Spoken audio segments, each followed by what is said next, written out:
My name is Jeff Penick, and I come from Central Washington University, a small university in the middle of Washington State. My main interests there are I teach counseling. I'm in charge of the counseling program, master's level counseling program, and I'm also director of the undergraduate gerontology program, which kind of led me into some of this.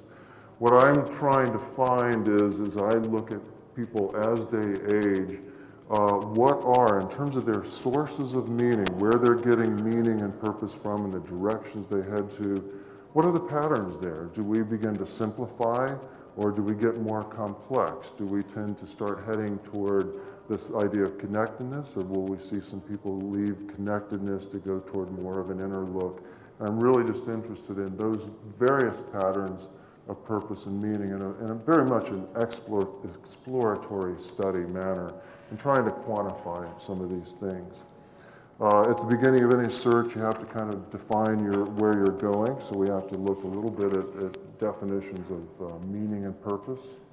We've seen these over and over again for the last 3 or 4 days, so I'll go quickly, but certainly the idea of goals and directions and striving means that we're going to have a sense of directness and some sort of goal striving, and I very much appreciate the optimistic teleological, I'm moving toward something rather than just being kicked in the rear end and reacting to my impulses or behavior or external sources.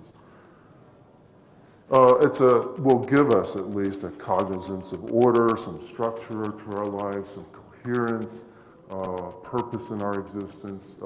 It should be, and I definitely feel this, accompanied with a sense of fulfillment. The idea of referring to Dr. Wong here, partly because he's given us many of our great definitions that we're relying on, and it never hurts to suck up a little bit while we're at a conference like this and drop in names wherever I can. So I just want to be very upfront about that and suck up where I can. Meaning, of course, is a very active thing, and I like this. It gives us a sense of control. It gives us a sense of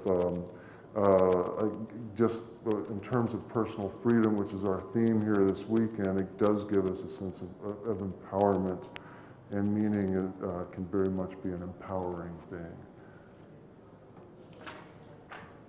Also, just in looking at definitions, I'm coming from a definition that says we have a variety of sources of meaning that get us to where we're going. And I'll touch on these more, but certainly commitments and goals and work and enjoying success and our intimate relationships, connectedness with others are all part of these various sources. To tie it a little bit more with age, just a general description of where I'm kind of heading, that I certainly come to this with a belief and an assumption, I should say, that the discovery and creation of meaning seems especially important to the successful adaptation to aging, that how can we age and reach points in life where we're letting go of so many things and not still have things that we're striving for, and I strongly believe we are, and we do continue to strive, but I'm interested in how. Notice a little more sucking up going on here. I don't want to hit too much on literature review here, but I just want to bring out a few points that I did find that I'm either confirming or were the seeds for some of my other ideas. All other things being equal, there does appear to be little change in both the strength and the sources of meaning as we age. I think this is rather fascinating. I would assume certainly something's going to change, that we strive a little bit less or that we strive for different things. Basically, the research so far is finding it stays very important in our lives the older we get, and I think that's one key we're going to hold on to. Now, on the other hand, in the oldest old, where we do begin to see some loss of functioning, especially after age 75 or so, there does seem to be some associated changes that go on a little bit in the variety what these sources are, as well as the total strength of personal meaning and resources. Now, this has been labeled a sort of a personal reconstitution, though. It can be seen rather optimistically that we're very capable of continuing to constitute ourselves. I liked Dr. Wong, your reference to personal transformation on Thursday night's talk you gave, and I see this as a personal transformation to continue to adapt, and that seems to be what the literature shows, that we'll change at these later stages, but still finding ways to have our meaning and purpose.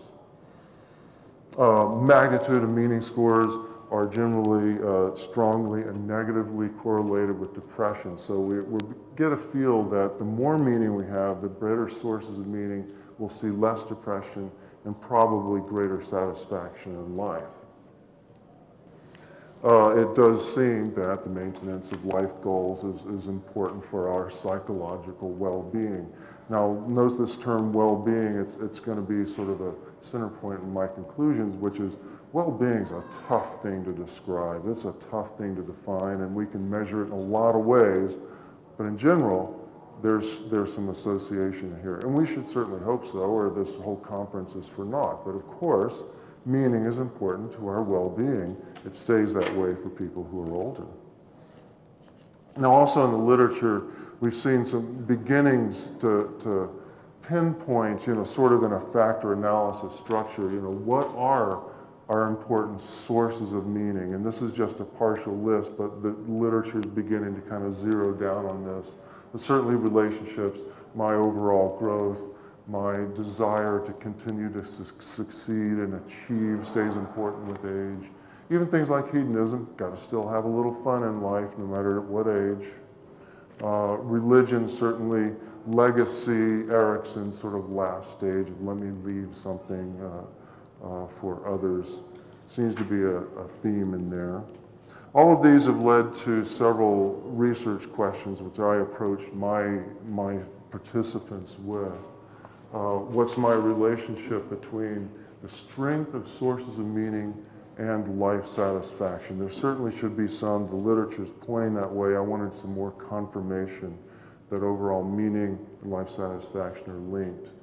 Second, an idea I've started to develop is that of meaning complexity. And can variety of sources of meaning, what I'm labeling meaning complexity, go beyond just strictly the strength of meaning? What my total drive through multiple sources is in predicting satisfaction, life satisfaction, or examining group differences. That's a vague definition, but basically, can we have fewer but stronger sources and in that way have less meaning complexity, or do some people have a lot of sources but they may not be as strong? So what's the number and strength of those as a measure of meaning complexity? I was interested also in males and females. Do they differ? I think theoretically we might say females might have a greater range of sources of meaning, just in terms of especially adding a more social component, perhaps. And my last question that had to do with these participants I'll tell you about were how do particularly well-resourced people, the optimally aging people, who have the most opportunities, what can we learn from them? And I've got a couple of populations that allowed me to do this. Now, other speakers have come along and I think very importantly have said, let's don't focus all of our attention only on successful aging. We got to be careful with that term and that focus because there's a lot of people who are not going to be out there playing tennis at 80 years old, but on the other, and would still need a lot of attention. But my interest is in learning what we can from those who are really optimally aging. So, golf at 80, tennis, whatever it may be. Hopefully for me it'll still be golf. Let me tell you a little bit about these two populations I compared. In starting off, I really just wanted to pilot test my instruments and kind of get things to see how things were going to run. And so the senior center group of 45 was in our small town of Ellensburg, a group that really we could label as fairly optimally aging folks. They came to a senior center. They represent the most active aging people. They're not at home. They're not in they are in various living conditions, but very much active, coming for activities. And I thought, won't this be interesting because I have an optimally aging group here to look at. Well, then along came another population, opportunity at another population, the senior ventures group, was a high SES group coming to our college for continuing education. So they are extremely active, they're interested in continued growth, interested in continuing education and creativity and leisure activities, and it represented a even, in some ways, higher level of optimal aging. So here I have two fairly well-aging groups, but one even possibly more resourced and striving in even more strong ways to compare. All in all, they're similar in many ways. The senior ventures group's a little bit older in terms of gender,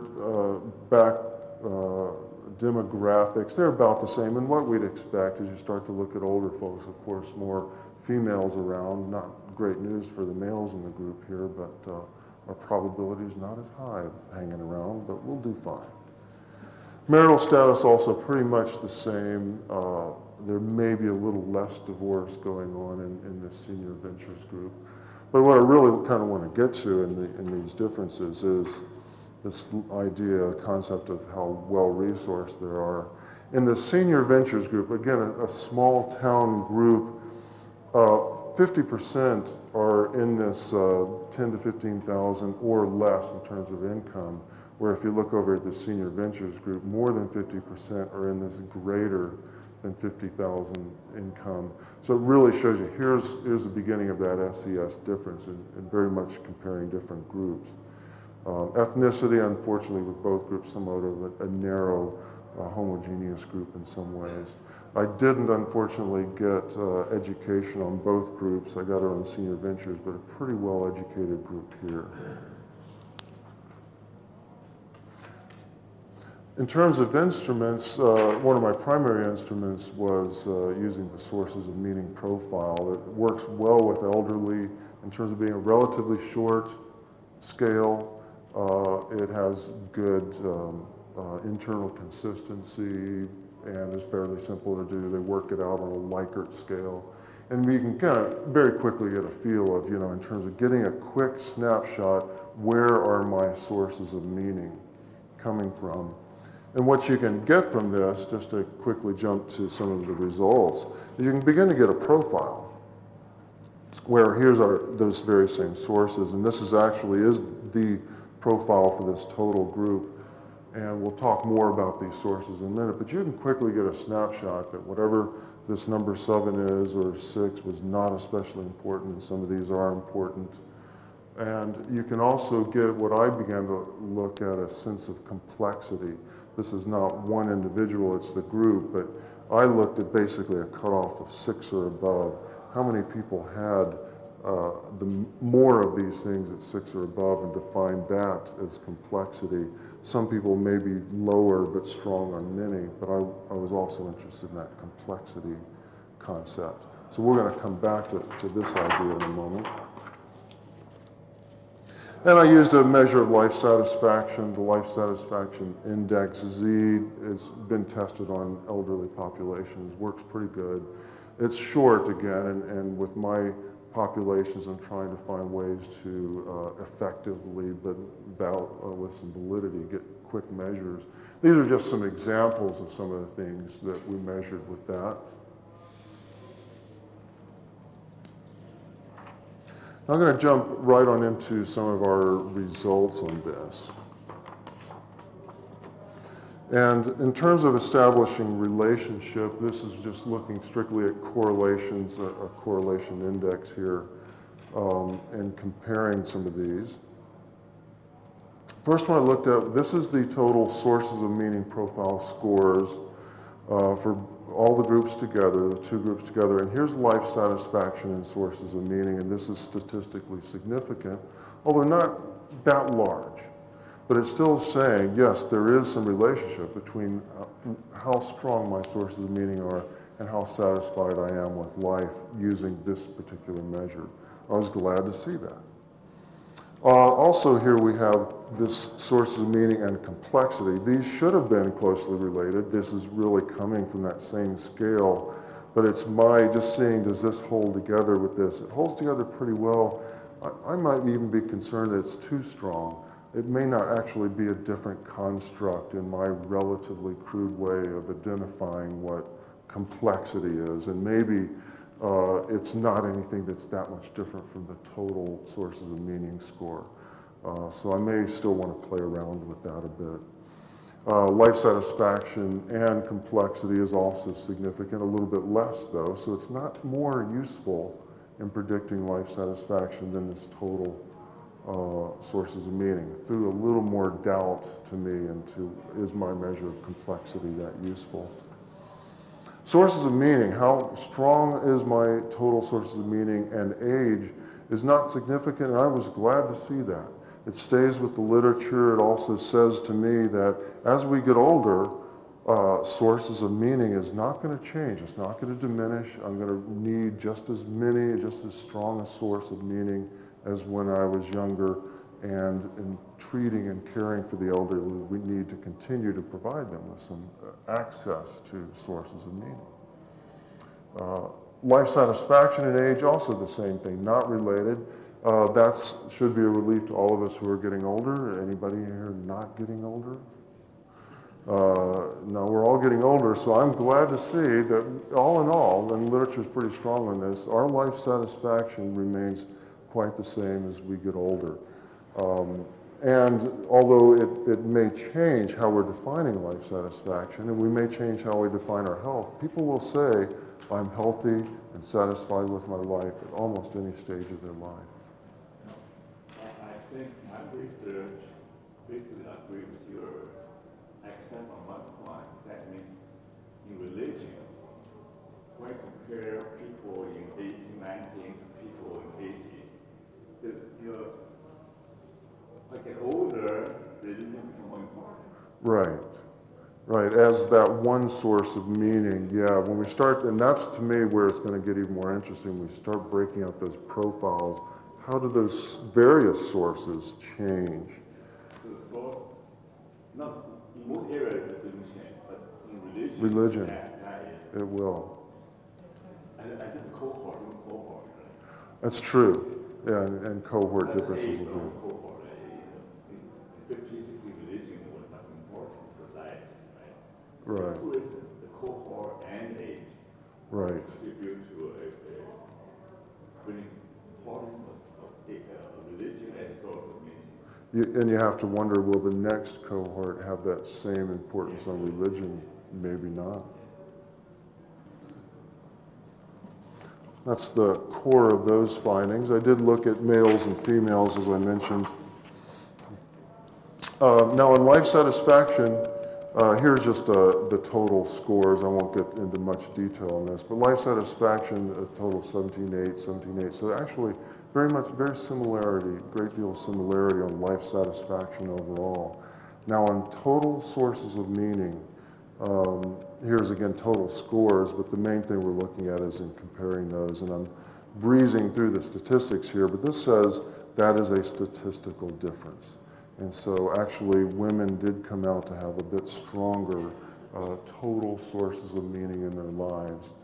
And that also translated to complexity as well. But again, I began to have more and more doubts as I looked at this. Is this really saying the same thing as I've defined it? I'm beginning to suspect so.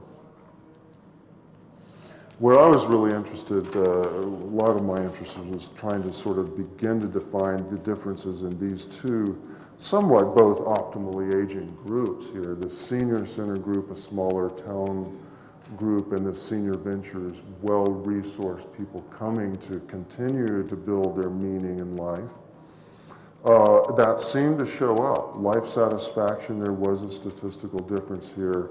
And it looks reasonably large, so maybe you can call that a sort of a practical difference. It really does mean that somehow or another these people are achieving some greater satisfaction in their life. Maybe that has to do with their sources of meaning, that also statistically significance is this difference in the senior ventures group and senior center group and the senior ventures, that overall they had total sources of meaning that were stronger and coming from many different sources. Complexity, again, it showed that same difference. that there tended to be more complexity coming from more sources than this senior center group. Now, when I started to look at, again, in my mind, this sort of captures what might really be interesting. When I started to look at the two groups and how they were similar and how they were different, there were actually a fair amount of similarities. They both groups, that senior center group and the senior ventures group, said, here's what's important to me. And they all said these same four: personal relationships, financial security, maintaining my values and my ideals, maintaining my basic everyday needs were important to all of them. And least important to both groups were, and a little bit different than what you're saying there, Dr. Wong, but taking part in religious activities, acquiring material possessions, and being acknowledged for personal achievements.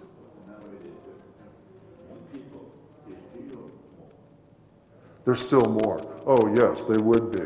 8 years old, 19 years old. Yes. True. And I also wonder, now these are both very active groups. It could be that right now they're too active to slow down to think about religious activities. I'm finding my meaning and my purpose and my connectedness with the higher being outside myself and my activities. Also, the word activity is not a very good thing. Because research shows when you get older, the religiosity is switching from activity to a more internalized thing. Like Yes. where I was studying. True. Doing our activity. I don't have to go to church. I can stay home and do my reading. The graduate shift, like 8 years old, 9 years old, there's no energy going. Right. Bring God to me. I don't need to go out there. These do tend to agree somewhat with the literature as well. There's most people find this. Now, what I found some of the most interest in was where these two groups differ. And these were all significant differences, statistically significant difference. But it came down to the blue group represents that senior ventures. Let me come into town, learn things, grow, and experience new things.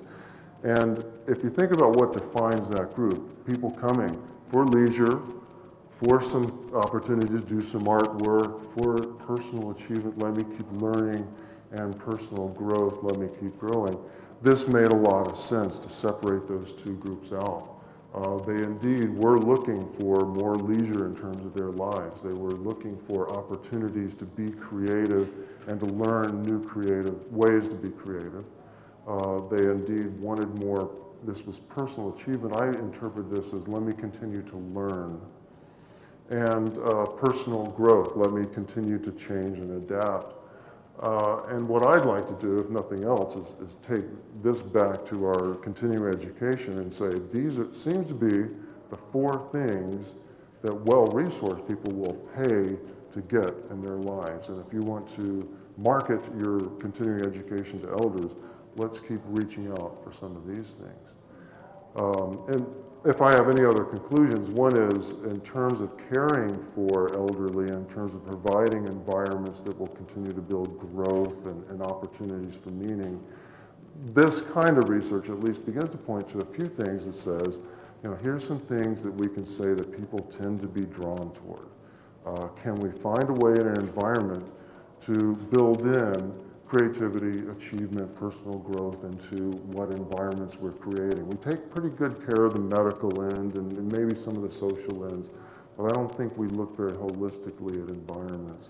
The Eden Care movement in the nursing home industry is starting to do that. That's a branch that's saying, it's called Eden Care, like the Garden of Eden.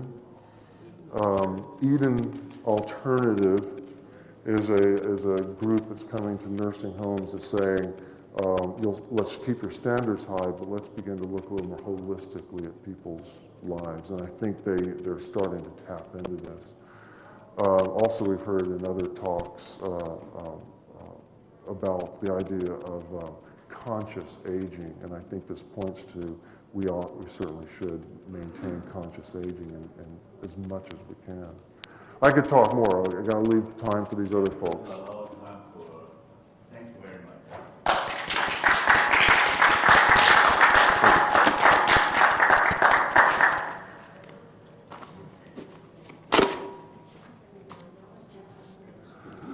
I put it together so fast I didn't, but let's exchange cards and we'll talk.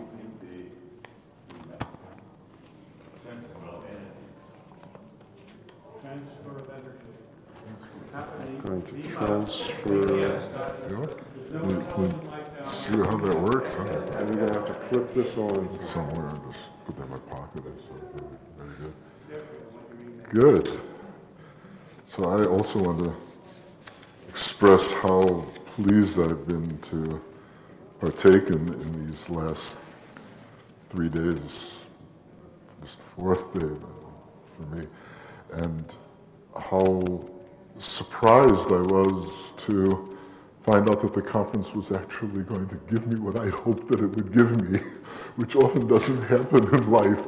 And I appreciate the opportunity that I have to met with people who are dealing so seriously and so professionally with issues that are so meaningful to me. And even though this, as often happens when I talk about aging, that I'm talking to a small group, at least it's a small group of people who are committed and interested and deeply concerned with the topic, and that makes it all the more meaningful for me to take a part of it. I want to talk about grandparenting as a verb, and grandparenting specifically of children who have developmental disabilities. I'm going to leave this slide on for a while because it gives my association where I've been for the last 10 years and where I am no longer, but since they paid for the ticket here, I would think they deserve the credit. That's Telchai College, but the email address is accurate, so if anyone wants to maintain contact with me, and I hope that will happen, that this is an address that they can get in touch with me. I want to talk about personal meaning in grandparenting, and my material is pretty much what you call your first stage, where you were at the last conference. Well, I'm almost there. I'm getting to the first stage, and would appreciate all the help that I get in at least anchoring that first stage down and think about where it can go from here. My material comes from 10 years of working in a lifelong education program. It's a senior learning within a major university in Israel, where I developed and was responsible for a senior leadership training program. So I was dealing with people who are much like your venture people who saw themselves as being able to leave areas of previous success and get tooled to be leaders in their communities. The second area is the place where I'm emotionally committed, and it is a day program for children with developmental disabilities. That's where I do my volunteering, and I've helped them set up a program for grandparents of the children who they treat, and we set up one very exciting program together with the National Council of Aging in the States that have a Family Friends program where people who are at the age of grandparents volunteer to be friends to families that have children with developmental disabilities. And friends are people who aren't sent by an agency to do a task, but they come there and they just be like grandparents and do whatever they feel comfortable in doing, whatever the family feels comfortable in having them do. It could be doing homework with the brother of the disabled child. It could be washing dishes, whatever comes up, and people do that. And it was very exciting for me. However, since we are talking about personal meaning, the third area of my knowledge about this comes from my grandparenting of Razi, who is my first grandchild, who is now going to be 10 years old. He's challenged with cerebral palsy and functionally quadriplegic, and also challenged with autism, which makes setting up a relationship with him a very difficult thing for even his closest family. But how important it is for me to think about myself in the role of grandfather for Razi, and of course dealing with people my age and older. I'm 60 years old. It's personal meaning. I'm 60 years old. I have 5 children and 5 grandchildren, and wow. And in talking with people my age and older about their experiences grandparenting, and in reading the literature which talks about different styles of grandparenting, the grandparent is wise sage, Shlomi Schechter, saging, not aging. We talked a little bit about him just momentarily. We talk about grandparents as the indulging person. Grandparent is the distant spirit, the one who you don't know much about, but he's there in the background. Or grandparent as connection with the generations. I wanted to discuss with you the experience that I'm having and that other people are touching on also, and I don't see it in the literature. That's why I think it's really much at very early stages. A grandparent is mentor. Grandparent is mentor. Let me just read a little bit of this. I have this written out. I had no idea what I was coming to, and I thought maybe this is a place where everyone wore suits and ties and read their papers formally. But I can send you by email this paper, and because of the amount of luggage and stuff coming from Israel, it's easier for me. So if you want this paper, I'm more than happy to share with you and other stuff that I have in English, which is helpful because the Hebrew might not be all that accessible to all of you. This paper seeks to understand the possibility of new relationships between older persons and their grandchildren with disabilities. I wish to identify the potential for older persons taking leadership roles in their communities and families as mentors to young persons with disability. This approach is based on the similarity of experience of all stigmatized groups and the special potential strength of elders to reconstruct their old age and support others in their self-work through mentoring young persons. What I'm suggesting is that, like many minorities, old people, children with disabilities, persons of color, gender issues, people have the need to construct meaning in their life that, even though we don't like to put old people into old people's homes as quickly as we did maybe 30, 40, 50 years ago, or prior to that, maybe we don't put children into homes. Isn't that a nice word, homes? We want them to be integrated into the community. Still, to a great extent, society would like to have people with these spoiled identities, to use Goffman's concept, out of mind and out of sight. And if we're going to see them, they should be at least as much like the rest of us as possible. They should have their skin pulled so that they look young, and paint their hair and take off their glasses and put on, things, and dress young and be young. Well, there are minorities that can pass. It's very hard for old people to pass as young people. And no matter how hard they try, it's very hard for Razi to pass as a not disabled person. So he and I have to undergo the same kinds of issues, maybe in different places, but the same kinds of issues. And looking at what do we want to be like? How do we want to be? And that in that answering those questions, maybe from different places and different conceptual abilities, we still have to answer them. In working together as we answer them, we find the possibility of a relationship that doesn't exist between adults and children. It's not teacher, it's not parent, it's not authority, it's neither of us have an adequate answer. Well, it's hard for me to give you examples of this kind of mentoring. The only thing that I can do is show you a picture I took of it. I took a picture of it. This is Razi and his rappelling instructor. Rappelling was as scary to him as it was to me. Believe me, it is no more appropriate, quote unquote appropriate, for Razi to do it than it is for me to do it. Maybe it's more appropriate for Razi because maybe he understood the potential danger in it less than I did.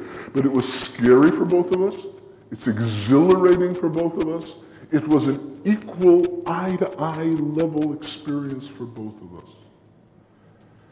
I don't know how many other experiences we're going to have as visual as this one. Does it show? Oh, it does. You can't see the distance down to those fish ponds down there, but you can when you're going like this. Believe me, you can. And it's scary, and it was exciting. And Razi, who, if you say, Razi, what's new, he could very easily sing a jingle from television as an answer to that.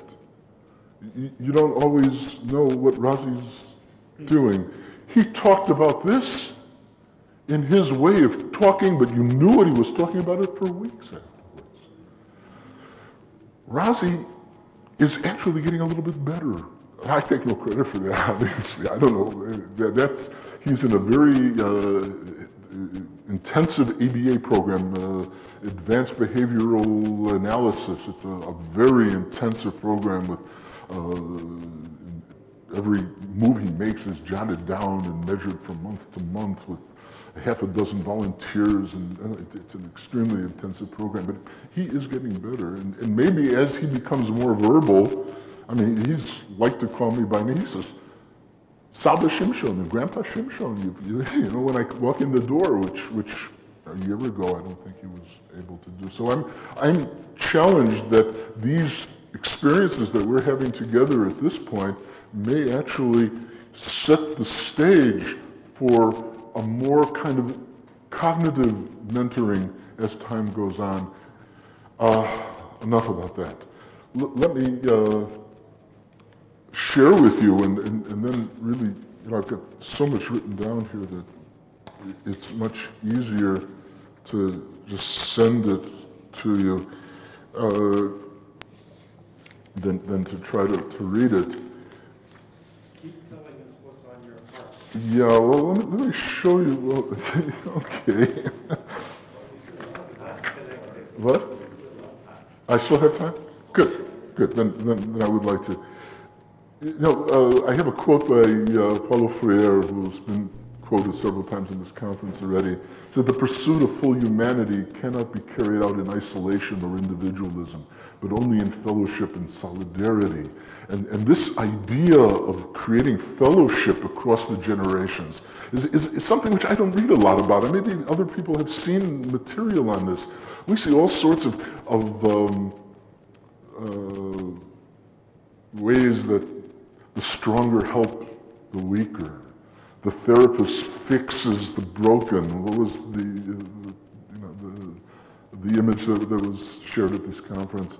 But of solidarity across the generations, of saying we are both really together in this, in a fellowship. And in this fellowship, we can pursue our separate and individual humanities. And in this relationship, well,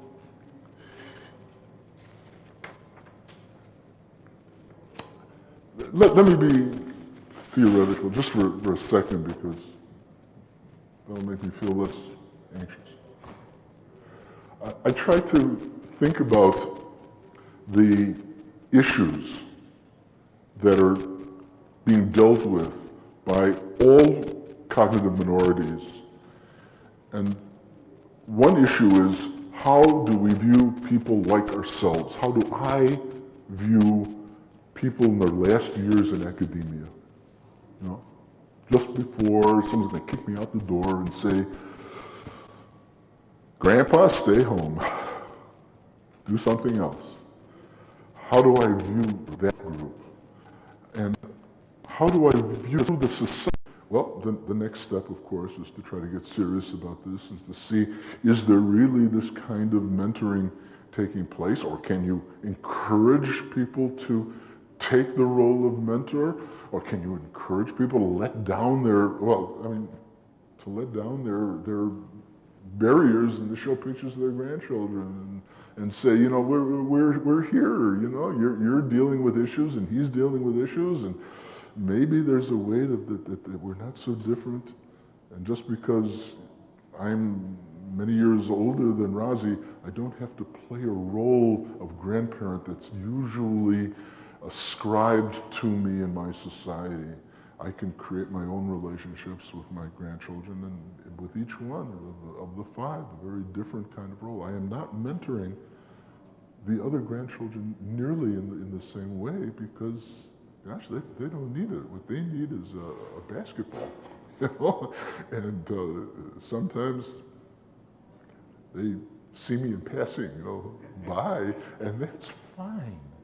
And that's fine. And maybe I can adjust my relationship to the real needs of children if I can get off my high horse and look at them. That's all. I would really enjoy some feedback from you, so if you find a way to do it. Dr. Wong. Yeah. Where do parents come in? So often, conflict between grandparenting and parenting with regard to how to best mentor a child or meet their needs. Well, my daughter says if Razi fell off that cliff, she'd kill me.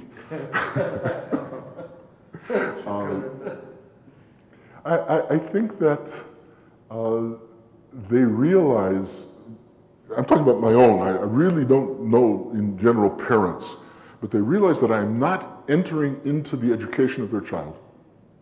Mentoring.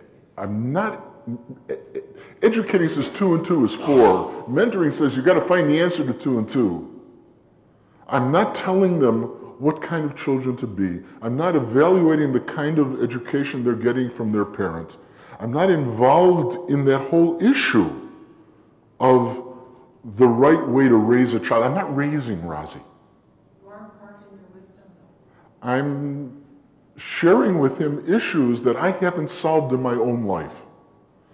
Now, I'm doing this at this point without language, because my masculinity that's being challenged in my life at this point, which leads me to do stupid things, is unsolved issues in my life that I'm going to strive to solve before I reach 120 years of age, which is the Jewish goal for how long we're supposed to live, yeah. Could you just say a little more about that sport? Is it sort of like skydiving? No, it's rappelling. Rappelling is you go down on ropes from the top of a cliff where underneath you is nothing but nothing. Where's your safety net? How are you? If you're interested, there's harnesses that hold my weight plus a whole lot more, and you know, it's really safe if it's done properly, but it feels challenging. And it feels. In this Yeah. area? Oh, sure, this is mountains. I mean, this is about as mountainous as we get in Israel, but there are places where they do it over the chasm. Yeah, I know. Okay. The comments other than that? I want to say that parents of disabled kids frequently are caught up in just all the maintenance and the education and stuff. Exactly. And having a co-parent. Now, you're doing your co-parent in your own definition, and a lot of people a lot of other grandparents might do it a little bit different, not so nobly and not so, I don't teach my kids. Yeah. Don't teach a little bit, you know, I mean, you're defining this your own way, but it's fascinating because a disabled kid offers both a frame of it being harder and easier. It's easier because the kid is being taken care of by several agencies and people. I can't do that much, so whatever I do, let's see what can happen. So in that way, it's easier. You're not completely saddled with, I have to do it. In some ways, it's harder because these kids are a challenge, and you got to find out, well, what works with them. But it also reminds us on that list that you were giving that another source of satisfaction and dismay is the frequent situation of, my God, my kids have gotten divorced or widowed, and I'm stuck with being a grandparent, which is not the same category. But helping somebody who needs help in a family is a very intriguing, it's so much more immediate. It's different from volunteering with disabled kids who aren't your family. So there's that kind of, I'm really involved, and it's a good thing to watch for. To me, the biggest thing I'm walking away from this is to remind grandparents to take that almost repelling social breath of saying, do any of your grandkids and kids really need you in a way that's different from we love having you around, but really could they use an assistant parent, a teacher's aide? And if that's so, you might want to consider, oh boy. And what I like about mentoring is the freedom to, I don't know, mentor, not mentor, but certainly you can redefine and renegotiate your role around the conventional role of I'm neither a parent, I'm not a teacher, I'm not. And that was great. That was very inspiring. You picked up on the point that's most salient for me, that I really don't know what's going on in Razi's mind at this point, but I know what's going on in my mind. And for me, this has been a vehicle for considering my own meaning in my own life.